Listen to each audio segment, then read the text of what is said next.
guys, for those of you who don't know, my name is Sinovia Khodolo. Welcome to my channel, and for those of you who are subscribers to regular watchers, welcome back. I haven't been back, guys, I haven't been shooting YouTube videos in so long, and I sort of wanted to do like a life update and just to sort of explain why I haven't been around, and just to share what's sort of been happening lately.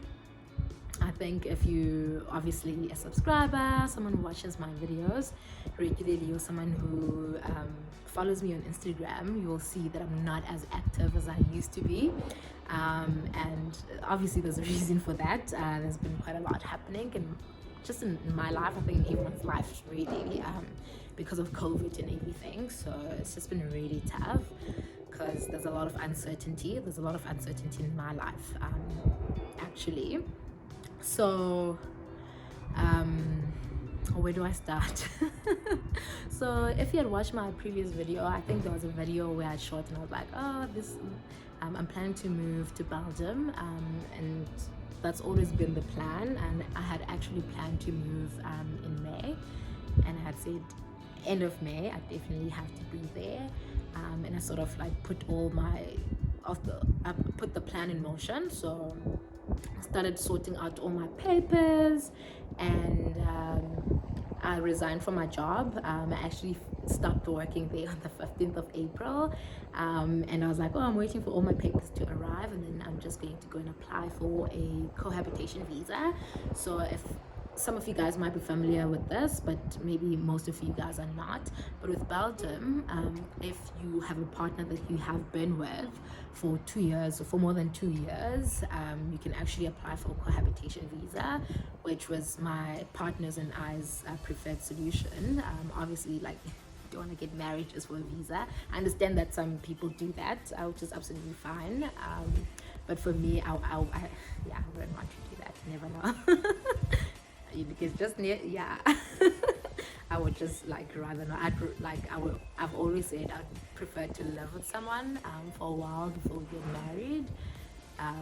But anyways, so they have a cohabitation visa, and basically to qualify for that, you have to have been together for 2 years and have been physically together in those 2 years for at least 45 days. I think there are some other conditions, but basically that's what it is.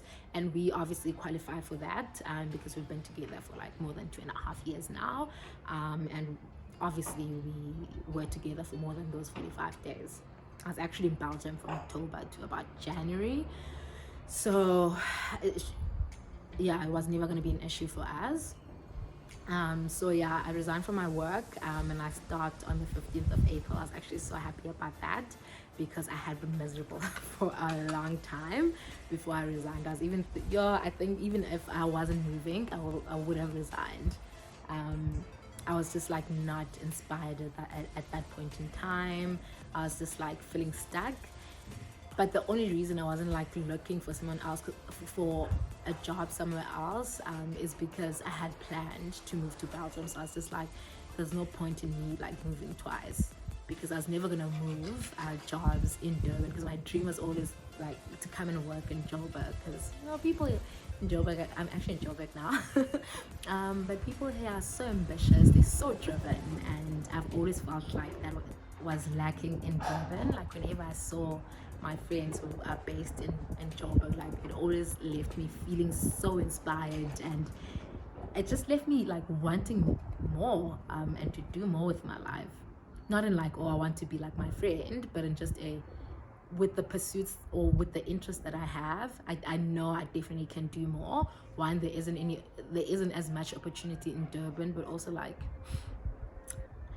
just being around people who are doing more makes you want to do more. So I feel like there was that lacking in Durban, but it didn't make sense for me to move, because I knew I was going to move to Belgium in any case. So I think my boyfriend and I had made this decision in 2019.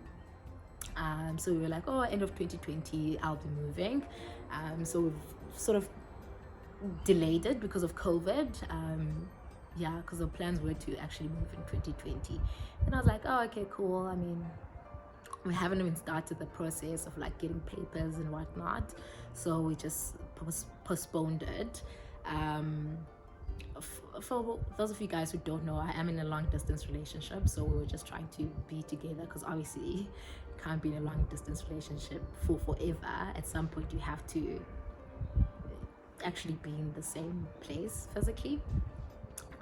So yeah, that was always the plan, so things got delayed. So when I went to Belgium in October, and we spent like 3 months together, I was just like, definitely I didn't know this is the right decision. Like, we were so happy just being together like all the time. Actually really miss that. I miss spending time with his family and friends. Yeah, so anyways, so we made that decision that, okay, sharp, we'll spend all this time together. When I get back to South Africa, we're gonna start the process. I'm gonna, apply for papers and whatnot, which I actually didn't do. Because I was just like, oh, should I do it now? I wish I'd done it earlier, but you know what, you always say that once you've seen how things sort of play. So yeah, so I came back in Jan, and so I started looking for like what I need to do in Feb, because that's when I actually started looking at the process of immigration, what type of papers are needed, blah blah blah. That's when I actually resigned as well, so I gave them my 2 months notice, but I didn't actually look at the process properly. I mean, I knew what I needed. I didn't think getting those papers would take so long. Otherwise I would have like requested them a long time ago.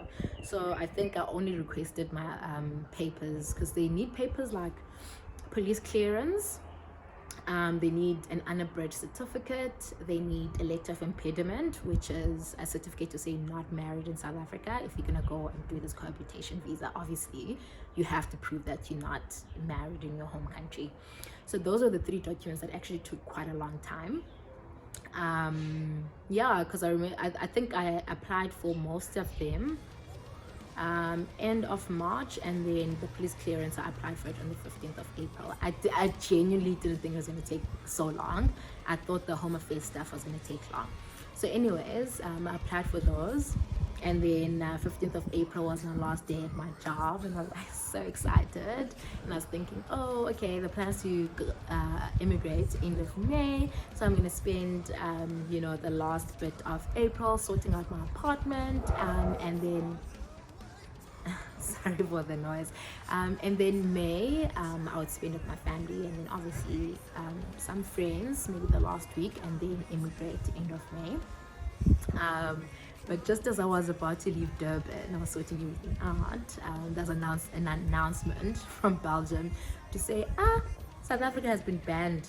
And the reason they did this was there were 20 Indian students that actually tested positive when they got to Belgium, and they tested positive for the Delta variant.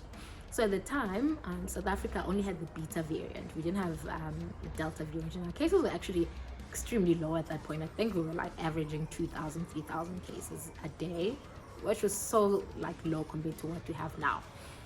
And I remember thinking, what the hell, man? This thing is so unfair. Our things are so like low. Our lives are back to normal. What's wrong with these people? We don't even have this Delta variant. They're just grouping us together. Why? I was actually very frustrated by that decision. And it was a case of, well, all countries with like variants, they get banned. And I was just like, the hell, like, we've had this variant for so long. If you had wanted to ban South Africa, you could have banned us in 2020 when it was first discovered, and you didn't. But anyways, it's fine. So they ban us end of April. I'm just like, okay, cool. Because I think originally they had said the ban was valid until end of May. So I was like, okay, it's fine. I mean, I don't even have my papers in any case. What am I forgetting? Oh, because they had banned South Africa, it meant that like all visa offices were closed, so I couldn't apply for a visa. But I didn't have my papers anyway, so I wasn't stressed, because it was just like, they'll open up maybe June latest. So yeah, this was May. Went home, and I extended my lease for like an extra month, but I still went home because I still had to. Yeah, so anyways, I went home. So mid-May I went back to collect all my papers, because I actually being delivered to Durban. So I got all my papers, I think end of May. Packed up my stuff, sold my stuff. I miss my apartment though, I won't even lie. I miss my space, but yeah, even though I miss my space, it's been so lovely like spending time with people, because I think that's the one thing that like caused a lot of anxiety, and for me to have some like really low thoughts. Yeah, it was just really tough, when lockdown was really hectic. Even when it wasn't, to be honest, people still didn't want to be going out, so I spent a lot of time by myself, and yeah, it was just not nice. So going back home was actually like a breath of fresh air. It was so nice to spend time with my mom, my brother, even though he can be a little bit, family. It was nice. So I was there, I was just sorting everything out, and once I got my papers, I had to send them to the Department of International Relations, I think it's called, for them to apostille them. I'll actually show you guys later what it means to apostille, but basically they have like it's like a certificate or letter on top of your thing, and they sort of ribbon it, to say, okay, it's been approved by the department, and then the Belgian guys, or wherever you're going in Europe or America, they can actually use these documents. So the whole process took like 4 months, 3 months, imagine. And I thought it was gonna take 1 month. Yeah, hey, I should have planned for this thing. But anyways, so now it's July. Obviously, and Belgium, we're still banned from Belgium. I'm still here. If we went, I would be in Belgium already. So yeah, mid-June I was still at home, and I was thinking, oh, should I start looking for some like stuff where like I'm consulting or whatever. But I was also like enjoying the break from work, so I wasn't really sure what I wanted to do, and I was actually very keen to just wait it out and continue like going to gym and trying to get my body right, because it's also something that I've been complaining about. But yeah, anyways, so a friend of mine who has started a startup company, he was like, oh dude, we're growing quite rapidly and we need some help. He actually does some solar installation work, so if you ever need any advice on that, ask me and I'll direct you to the company. It's called Empowered Homes.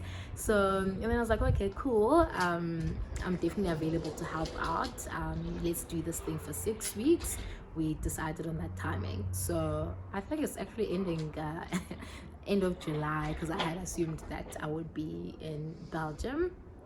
So we'll see what happens. I'm like crossing fingers, because like I hate this level of uncertainty, and actually that's why I've been so absent from social media, because I just feel like when things are uncertain in my life, it's very difficult for me, one, to have a set routine. Because I remember when I was still in Durban, every Saturday, like I would wake up and shoot content, or I'd make sure that like my weekends, that like there's some content creation going on. But now, like some like, yeah, I don't know, like I just haven't had that consistency, even that drive really. But I've decided like I can't be letting uncertainty hold me back from, shooting and doing stuff that I'm passionate about and that I enjoy doing. So I'm just like, okay, let me start up again and see how it goes. Let me start shooting content for Instagram, because the more you don't do things, the lazier you get to get them up again. Once you have like a rhythm, it's easier to do things. So yeah, and a lot of people have been calling me out for not posting. So guys, yeah, please, I'm trying to get back into the game, but it's just been very, very difficult, like from a personal level. Yeah, so that's really been the situation the last couple of months. I'm hoping that Belgium will open up again, hopefully in August, because hey, long distance during COVID times, it doesn't work. If it doesn't work, it's fine, but like you just want to be able to see your partner when you want to see your partner, and it's just been difficult for us. But I was even saying to my boyfriend, oh, maybe you should go and like to Thailand or whatever and meet up there for like a week or two, and just take it as a holiday. But we also like don't want to be wasting money. If like, what if we decide, oh, let's go to Thailand, and then a week later the thing opens, and then I have to come back to South Africa again, pack up, and then move to Belgium. It's just like a waste of money. So we're gonna wait it out. But yeah, guys, that's literally what's been going on in my life. Work is super hectic now. I'm actually in Joburg. I'm actually shooting at my friend's house. I'm sitting outside. It's cold. You can see I'm wearing my trench coat. I hope I'm not showing my boobs. But yeah, I'm in Joburg. I'm really enjoying everything. I haven't really told people that I'm like, yeah. I keep telling people one by one because it's also so difficult for me to socialize. I feel like I'm just like tired. And I know I keep saying this, but I feel like also this thing of weight gain, it's made me feel so self-conscious. And I should stop saying that because I keep saying that, but I'm not doing enough to change it. So rather I be comfortable instead of stressing up on my weight. And it actually doesn't look as bad as I think. My mom keeps telling me that. And she's always the one who's like, oh dude, like, you've gained so much weight. I think she can see it's causing me like a lot of insecurity. So she's trying to be nice. Shame my heart.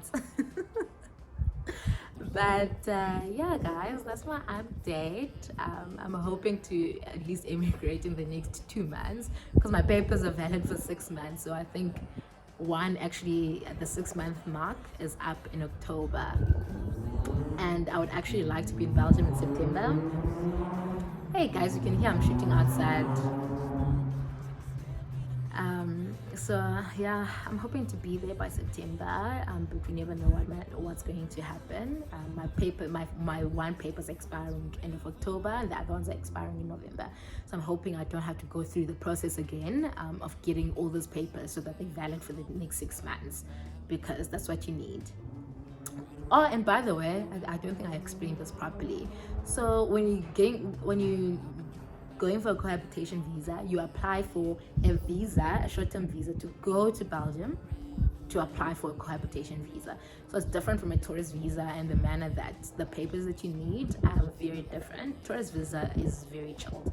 I don't know if I could get a tourist visa and then get it and apply for a cohabitation visa. Maybe, I don't know, but I'd rather be safe than sorry. I don't want to have to come back to South Africa just for papers. You are doing about stress. Imagine. But yeah, guys, that's me. Yeah, I hope you enjoyed this video. If there's any questions that you want to ask, just put them down below in the comment section. And then I'll be back hopefully next week with another video. I want to be consistent again. Like, I used to be so good with my consistency, and now I'm just like, babes, what's going on? Yo, Andy miss, but guys, I promise I'm gonna keep trying until I get my rhythm back. Like, that's all I can promise to do. But yeah, thank you for watching. I'll see you in the next one. We don't gotta stay friends forever.